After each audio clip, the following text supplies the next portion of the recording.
Hey friends, let's talk about our breath. Now, I love discussing those wonderful inhales and exhales that we take all day long because the Bible does something fascinating with two of the words, one in Hebrew and one in Greek, often translated as breath. In the Hebrew, this is the word Ruach, and in the Greek, it is the word Pneuma or Pneuma, both commonly translated as breath, but can also both be translated as spirit. I love that the Bible has the same word for breath and for spirit.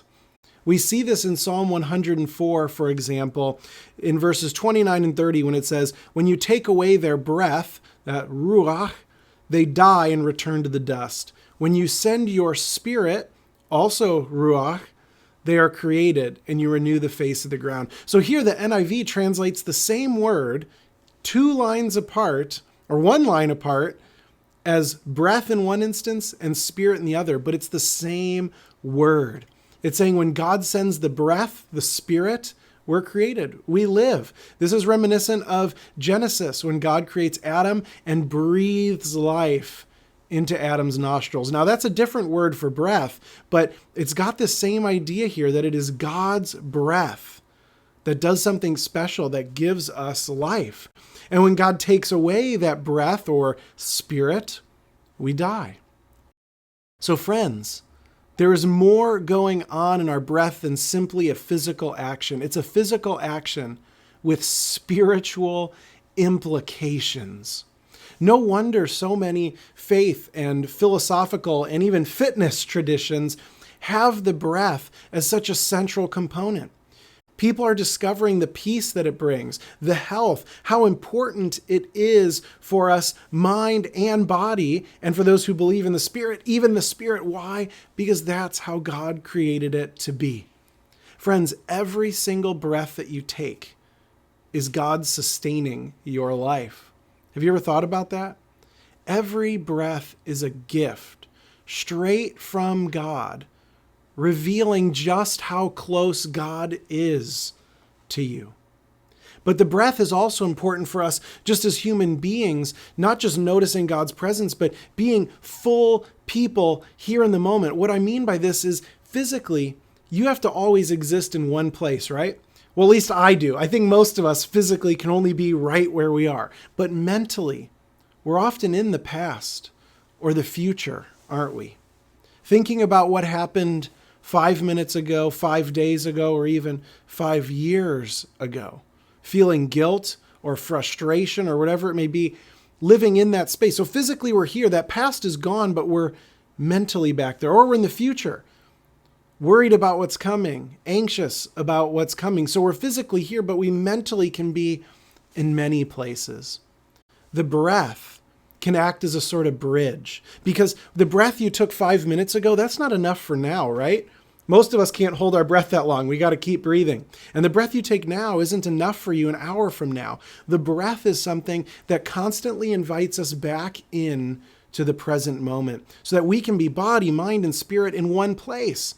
And that's important because, friends, the past is gone. You can't go back to it. The future isn't yet here. It doesn't really exist. As humans, all we experience and have is right here.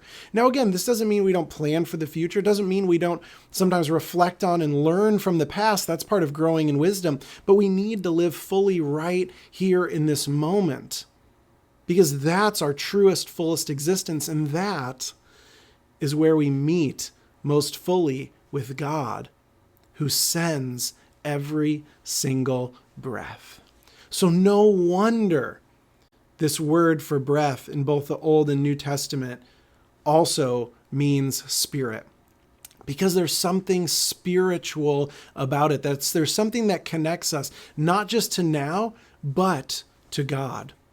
I know sometimes it can probably feel like God is far off. I have felt that so many times. That's a consistent tradition in Scripture even, of people asking, God, where are you?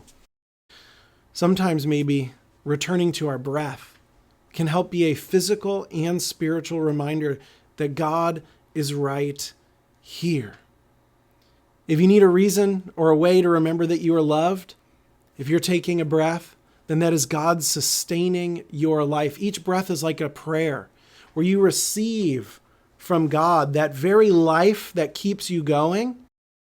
And then with your exhales, you get to decide, how am I going to honor that breath that I've received? How am I going to honor that inhale with that breath, that exhale, that energy that I now send out?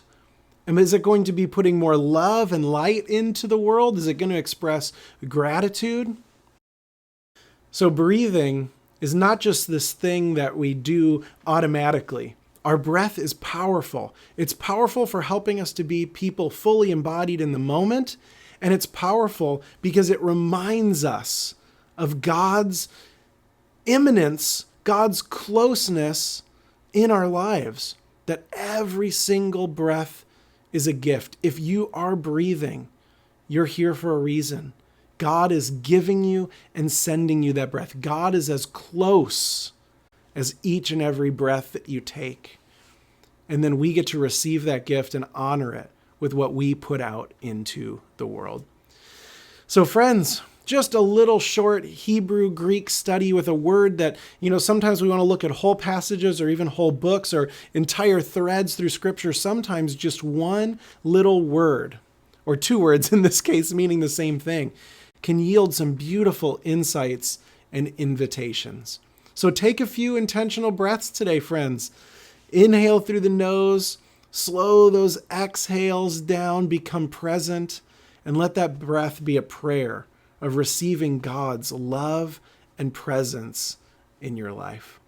Friends, if you enjoyed this video, I'd love a subscribe. Turn on that notification bell so you can keep up with all the other good stuff we're doing here on the channel. You can find all sorts of other good stuff in the description below as well. Leave a comment. Let me know what you thought, what this might mean to you, and if there's other words and directions you'd like to see me go in the future. So friends, thanks again for being with me here today. Blessings as you go forth into the rest of your day, and grace and peace be with you.